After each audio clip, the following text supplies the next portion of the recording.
Pessoal, só para botar aqui bem claro, esqueçam o Lula, o negócio é o Alexandre de Moraes. Na carta do Trump ele vem pontuando as perseguições, as eleições, no mínimo, né, cheias de suspeições. 2026 não terá participação da oposição, coloquem isso na cabeça, muita gente ainda vai ficar inelegível. Eu tô com mandado de prisão, sendo despedido talvez aí daqui a pouco, sem Bolsonaro.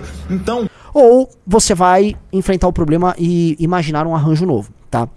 PT não tem resposta para isso. Talvez o único que o PT queira seja uma centralização no regime para, junto com esses grupos, ter um quinhão na administração do Brasil, que é hoje o que o PT tá fazendo, tá? Que é o que o PT fez depois, inclusive, da Lava Jato. A gente pode ter o bolsonarismo não tem poder nenhum, o bolsonarismo é focado assim, precisamos enfrentar o Xandão para que o Bolsonaro fique solto. Tanto que o próprio Bolsonaro falou isso é a cara dele, tá? Se eles elegerem vários senadores e isso sirva pro Bolsonaro se sentir seguro de que ele não será punido, acabou a função da causa deles contra o Xandão, porque a causa deles é meramente reativa. O Xandão pra eles é um problema com quanto o Xandão os atrapalhe. Tanto que o próprio sonho do Bolsonaro sobre Alexandre de Moraes, tá, está estampado naquele discurso ridículo que ele fez, no depoimento que ele fez pro próprio Xandão, em que ele chama o Xandão pra ser vice dele. Aquilo lá era o Bolsonaro, tipo, entregando, um cara forte como você seria fundamental. Aí vai lá no meu Twitter. Porque isso tá preso no imaginário dos bolsonaristas, mas tá preso demais. E os bolsonaristas nem percebem, tá? Que no fundo eles dizem o seguinte: o Xandão faz aquilo que nós gostaríamos de fazer. Veja só que sensacional. Esse Daniel Macedo, ele postou, ó. Enquanto o Bolsonaro vive bancando o coitado, ui ui, sou perseguido, ui ui, minha barriguinha, Alexandre de Moraes recebe edits exaltando o quão based ele é, feitos justamente por quem se diz seu inimigo. Eu defendo o hashtag STF Mindset. E você? E aí eu fui ver que sabe quem divulgou esse vídeo? Olha aí, Riso, aí embaixo. Não, volta. Gustavo Gayer. Caramba. Então, o Gustavo Gayer tá divulgando um vídeo, e aí a gente vai assistir o vídeo, e você não me diga que esse vídeo não é exatamente o sonho molhado de toda a direita brasileira. Veja só esse vídeo. Que eu queria entender qual é a posição dos bolsonaristas sobre isso. Veja o vídeo. Assim, uma canetada vale mais que 513 deputados. É como termina ali. E aí eles estão reclamando que o Alexandre de Moraes, com sua potência, ele se tornou uma espécie... Sério mesmo, o Alexandre de Moraes tá parecendo com essa caneta, tá parecendo aquelas estátuas em que o Zeus segura um trovão, né? E aí, assim, tá o Alexandre de Moraes, volta ali, com uma caneta de ouro. Cara, é uma caneta de ouro, é uma fodendo caneta de ouro. Ou seja, ele é muito pica. É uma caneta fálica, né? Como se fosse o próprio pênis dele. Cara, destruindo o sistema político. Ele tá destruindo um lugar que os brasileiros têm asco, que é o Congresso Nacional. Então veja de novo o vídeo. Olha lá. Ó, o Alexandre de Moraes. Ei, classe política, olha o que eu estou fazendo com vocês, ó. Plá. Tô destruindo. Ah, seus mamadores! Ah, eu não respeito vocês não, vou quebrar tudo. Ah, sistema político maldito, quem manda aqui sou. Essa Constituição merda de 88 aqui, ó. Ah, tira essa merda da minha frente. Desculpa, esse vídeo é um vídeo de elogio ao Alexandre de Moraes. Eles estão nesse vídeo. Por isso que o bolsonarista é débil, ele é um movimento assim, é um agrupamento de várias pessoas fracas. O bolsonarismo é isso, é um ajuntamento de fracos, os fracos unidos, e aí eles querem vencer através do efeito manada. Tanto que o bolsonarista adora comemorar quando ele é famoso. Não tinha um outro ali, aquele Vitor não sei o que tava falando do outro, o Arthur quer brigar comigo porque ele não tem meu engajamento. Tudo pra esses caras é engajamento. Então, viva o engajamento. Eu lembro do Beto, a vida dele era engajamento, né? Então o Alexandre de Moraes aí, né? Ele tá tipo, eu quero. Porque na cabeça deles ele tem meios de ação. Eles estão vendendo um Xandão based. E enquanto o Bolsonaro fica fazendo o quê? Ai, todo dói. Ah, eu tô chorando. Eu sofro muito. Chorem por mim. Nem o Lula faz isso. Nem o Lula. O Lula foi preso. Sempre falei, o Lula puxou a cana dele. Arrumou uma mulher feia, uma mais jovem lá pra dar uma brocada. Tá? Segurou a onda dele, saiu da cadeia, ganhou pra presidente e tá prendendo o adversário político dele. Se olhar direitinho, a forma como as coisas estão são muito based pro Lula. O único cara que é loser, que é betinha, que é mogado, é o Bolsonaro. O Bolsonaro é o mogadão da galera, né? Os outros ali, todo mundo tá based. O Lula tá coxudo lá, né? Vou prender, vou fazer. Mesmo sendo um bosta, senil, entendeu? Então a direita, cara, ela é muito tosca aqui, porque ela gosta de fazer demonstrações de força baseada na ideia de que ela é a maioria. A direita adora ficar com, ai, nós somos o povo tá cansado de sofrer. Ai, estou cansado de sofrer. E sabe o que virou o adversário da direita? Os grandes homens, os grandes líderes. O Xandão, ele é como se fosse uma força da natureza, tá? Um Zeus destruindo o poder estabelecido. Então, o Xandão é o indivíduo poderoso e a direita é a massa amorfa fraca. Ou seja, a direita é, dentro do próprio imaginário, o coitadista de esquerda. A direita é massa. Por isso que esses movimentos de direita populistas, no fundo, eles são movimentos de massa toscos. Como quase todos os movimentos de massa da história, feitos de gente muito tosca. E o Xandão, no caso, é o excepcional. É o cara com QI alto, forte, corajoso. Parem pra pensar nisso. Vejam que dinâmica, né? E veja que os próprios inimigos, os inimigos do Alexandre de Moraes, lá, o Paulo Figueiredo falando, não, o Xandão sempre dobra aposta. Sim, sempre dobra aposta. É isso. Nós estamos nos propondo como uma força que vai superar o Pacto de 88. Esse é o nosso papel. E naturalmente, o Alexandre de Moraes será um problema. Já é um problema para o Brasil, mas ele será um problema, claro. Nós estamos aqui às vésperas de darmos um salto. Na nossa jornada do herói, quem já leu sobre a jornada do herói do Campbell? Né? Na jornada do herói, uma das coisas que acontece é você encontrar aliados no caminho, né, no seu processo. Assim, já tem uma espécie de um cara comum. Esse cara comum, a ele chega uma espécie de guia, um líder, um mago, oferece pra ele um problema e diz, olha, você tem um grande desafio, você vai ter que seguir essa jornada. Aí tem a recusa, ele, não, eu não posso, não, eu não estou pronto pra isso, não, isso vai ser muito ruim. Aí depois ele sai da fase da recusa, ele entra na, ok, eu vou, e aí ele começa a passar pelas primeiras missões, as dificuldades, ele vai ganhando, aí ele vai ter uma espécie de morte, em que ele se transforma no caminho, tá, que é o tipo Jonas, o barriga da baleia. E aí ele volta daquilo transformado, e aí ele vai pro enfrentamento final dele. Esse enfrentamento em geral ele vem com uma recompensa, uma espada mágica e tal. No meio da jornada ele vai encontrar aliados, ele encontra amuletos e acessórios que transformam ele, tá? Na nossa jornada, tá? A gente tá numa fase que a gente tá encontrando uma espada mágica, amarela, preta e branca, que vai aumentar muito os nossos poderes pra gente poder brigar. Entendeu? Então nós estamos agora nessa nossa fase da nossa jornada. Já saiu da fase da recusa, a gente já tá no meio da jornada. Nessa jornada a gente já tomou porrada, já venceu batalhas, já perdeu outras. E agora estamos juntando a nossa espada amarela, certo? Ganhamos a nossa espada, nós vamos poder brigar em outros status. Em outros status. Entendeu? Esse é o ponto. Então vamos fazer nosso trabalho com calma, né?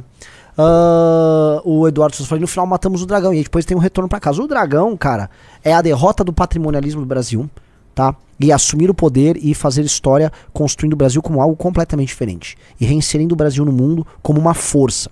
Só que isso pressupõe tanta coisa. Isso pressupõe romper com a ideia de que nós somos o Zé Carioca, que nós estamos vivendo nesse lugar para sermos felizes. Ah, eu quero ser feliz aqui sambando. Não, não.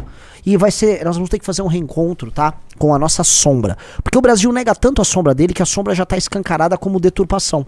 Então o Brasil quer negar que nós precisamos ser fortes, resolutos e violentos quando necessário. Tá? Porque foi assim que nós colonizamos esse lugar tropical cheio de mosquito e transformamos isso aqui num grande território que fala português. Nós temos que fazer o nosso reencontro com o colonizador, nós temos que olhar o bandeirante, nós temos que olhar aqueles homens que vieram de Portugal, aqueles homens maus em muitos termos, e falar, eu tenho que encontrar a força que vocês tiveram para construir isso. Vocês expulsaram os holandeses, eu tenho que encontrar aqueles líderes, tá? Felipe Camarão, para dar um exemplo, tá? Que enfrentaram os holandeses, aqueles indígenas brancos, negros, fortes, que fundaram essa nação. Eu tenho que juntar essa força. E eu tenho que construir o que é muito diferente do Zé Carioca. Sem perder este outro elemento que é feminino, que está infelizmente muito forte aqui, mas tem que equilibrar, que é o elemento de sermos uma nação tropical, amiga do mundo. Então como construir isso? É uma construção diferente, uma construção inclusive de mudança de imaginário no Brasil, que a gente precisa fazer. O Debatinho falou, Renan, o que o Zé Carioca fez pra você? O Zé Carioca é um problema, porque nós passamos a achar que nós somos Zé Cariocas pelo mundo. Né? Nós somos, o brasileiro precisa ser estudado, a gente é muito engraçado. Não, tipo assim, o americano não precisa ser estudado, o alemão não está disposto a ser estudado, o chinês não precisa ser estudado. Eles só precisam ser temidos ou admirados, entendeu? A gente é muito doido. Ninguém que é muito doido governa nada, entendeu? Você só é governado por outro. Então, vamos lá, o que você quer que eu fale aí? Eduardo Bolsonaro soltou um pronunciamento? Ele soltou esse tweet, acho que ontem, se não me engano, hoje é dia 18, exatamente ontem de noite. E uma coisa que você falou, o pai do cara tá pra ser preso, mas ele tá ali comemorando. Não, desde que eu cheguei nos Estados Unidos eu não paro de ganhar seguidores. Nossa, olha aí, vamos ler, olha só isso. Na minha escola de política, ouvi diversas vezes meu pai dizer: deputado que se preocupa com o voto acaba morrendo. E assim ele foi eleito presidente em 18. Se tivesse ouvido o pessoal do deixa disso ou cedido das pressões, Bolsonaro jamais teria sido presidente e hoje estaria no bolo comum da política, provavelmente um deputado desconhecido. Ele sempre foi um bolo comum, enquanto presidente ele foi bolo comum. Aí ele, desde que cheguei aos Estados Unidos não paro de ganhar seguidores, agora bati 6,4 milhões no Instagram, meu YouTube está mais quente do que nunca, não jogo para a plateia. Um Bolsonaro falando isso. Né? Que vive de jogar pra plateia. Tanto que o ato maior político de vocês é um culto público de personalidade chamado manifestação, em que vocês ficam sendo cultuados como um fim em si mesmo. Eu estou sendo cultuado porque eu estou sendo cultuado, porque eu preciso ser cultuado, porque se eu não sou cultuado eu não sirvo pra nada. Que coisa de bicha. Isso você é um boiola, Eduardo Bolsonaro. Você é uma mulher que balança o cu no Instagram. É isso. Você quer balançar o cu no Instagram. Então, enfim, aí o texto dele é um texto merda, porque ele tá aqui, né, se colocando numa posição de um herói salvador, quando ele nem entende o que ele tá fazendo, tá? Eu vi um vídeo do Eduardo Bolsonaro, eu cheguei a te mandar, Riso, eu mandei em algum grupo, eu mandei no grupo de líderes, tá? Porque é um coletânea de vídeos do Eduardo Bolsonaro, não sei se é um coletânea de stories, mas num deles ele fala o seguinte, que o Lula tá se beneficiando da estratégia que ele tá adotando. Eu, caramba, mas esse cara é genial. Vejam isso aí. Vejam isso aqui, cara. Pessoal, só para botar aqui bem claro, esqueçam o Lula, o negócio é o Alexandre de Moraes. Na carta do Trump ele vem pontuando as perseguições, as eleições, no mínimo, né, cheias de suspeições. 2026 não terá participação da oposição, coloquem isso na cabeça, muita gente vai ficar inelegível. Eu tô com mandado de prisão, sendo expedido talvez aí daqui a pouco, sem Bolsonaro. Então, cara, é só uma coisa, o Eduardo Bolsonaro tá tomando aquele Monjaro, né? Que é um remédio pra você emagrecer. O cara, tipo, parece que ele tá com câncer, né? E aí, quando ele vai falar, ele quer falar todas as coisas, vamos dizer, tratando as pessoas como idiotas, tipo, não foquem no problema, você tem que ter esse enfoque meu aqui. E tipo, aqui, assim, tem que focar no Lula pra caralho também. Você tá maluco? Lógico que o Alexandre de Moraes é um problema, mas como assim não focar no Lula? Olha o argumento disso aí. Vamos lá, dá o play. Chama-se Alexandre de Moraes. Se você fizer impeachment do Lula e tirar o Lula da política, ano que vem vai continuar sendo um cenário nebuloso. O problema não é o Lula, e o Lula tem total interesse em dobrar, triplicar a aposta, porque ele não se interessa com o povo.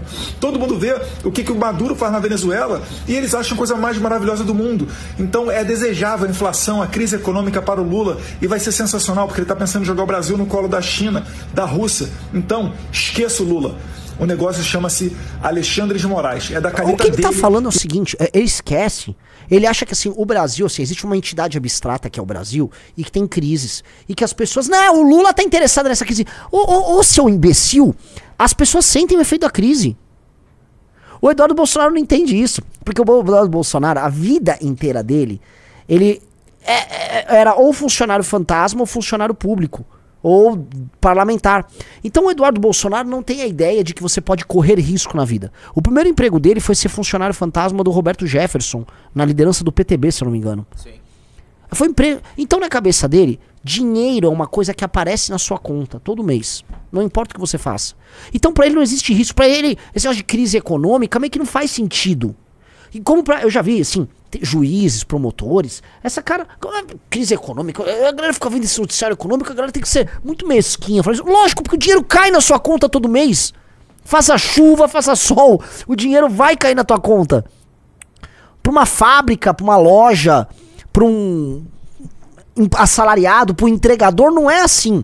Então a economia afeta. Então ele fala da economia como se fosse uma coisa abstrata que não atinge as pessoas. Portanto, não, olha essas maquinações. Lógico, você tá fora do Brasil, e 2, você nunca precisou de dinheiro.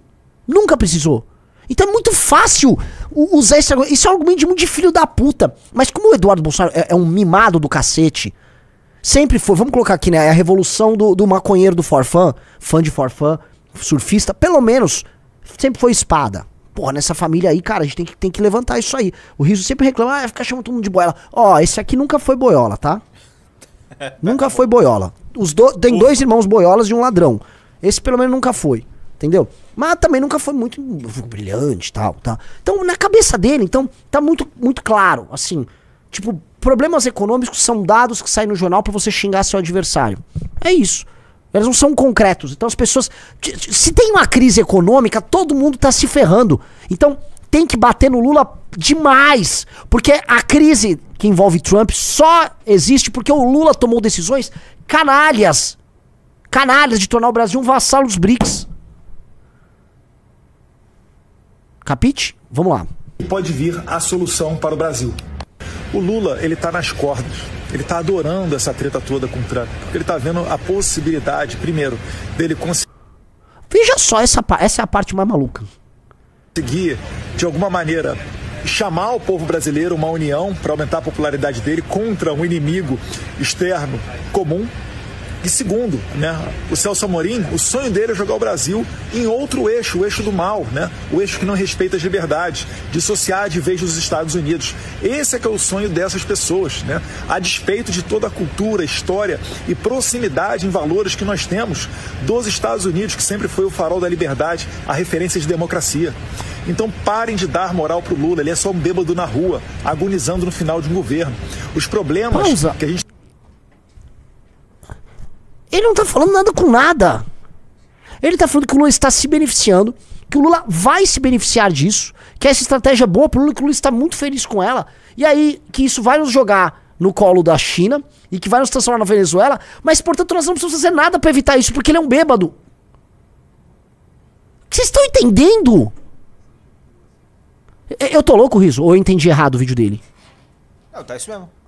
Tipo, o cara tá comemorando que o Lula tá se dando bem. Ó, isso aqui é muito bom pro Lula, não liguem, tá? Porque ele tá adorando que ele vai poder ferrar...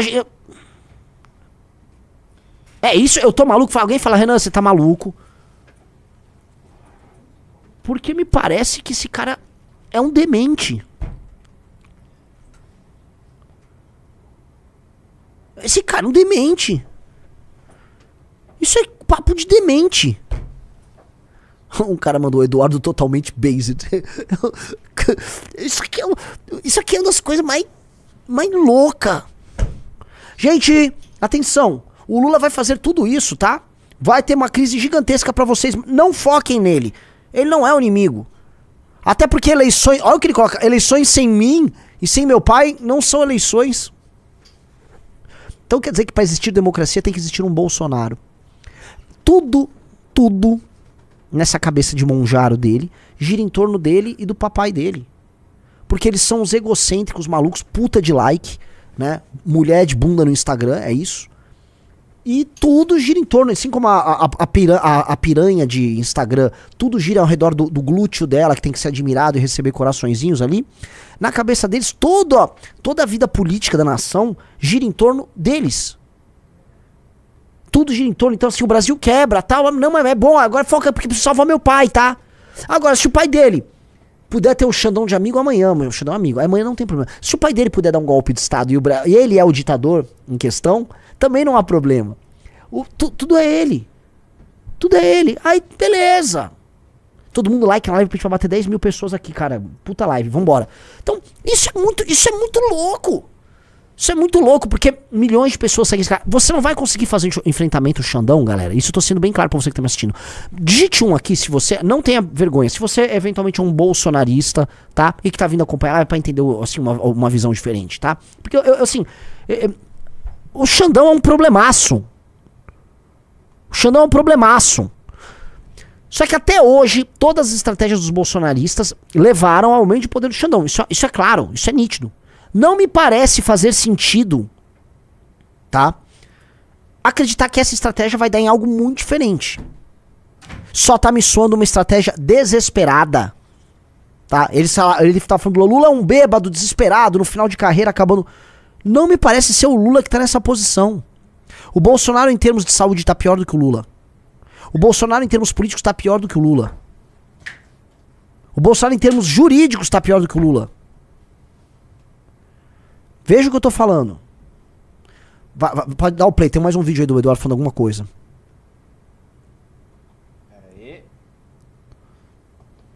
A gente têm que resolver, né, que causaram esse tarifaço, ou tarifa morais de 50%, estão na regulamentação da Big Tech, a eleição sem a participação da oposição e a eleição que pode, mais uma vez, no ano que vem, não ser limpa e transparente. Então tudo isso é Moraes e STF, não é Lula. É mentira, Eduardo. Eduardo Bolsonaro, isso é mentira. O Trump, na mesma semana que ele tarifou o Brasil, ele tarifou mais umas 20, 30 nações. Ele tá tarifando a União Europeia. A União Europeia foi... Você acha... Algumas das nações tarifadas são ditaduras elas próprias. O Trump não está fazendo porque é ditadura. O Trump não está preocupado em eles serem livres. O Trump ele tem um contexto geopolítico muito claro, muito óbvio. E isso está acontecendo agora para o mundo. Essas taxas não são por causa disso. Em todo mundo as taxas são por questões comerciais e questões políticas. Políticas que envolvem os Estados Unidos. Não por defesa de democracia. Só o caso brasileiro de defesa de democracia, pelo amor de Deus. Ninguém acredita nisso. Quer dizer, alguns acreditam, que me deixa desesperado. Então, pô... Galera, não vamos cair nesse papo de maluco. Esse papo de doido.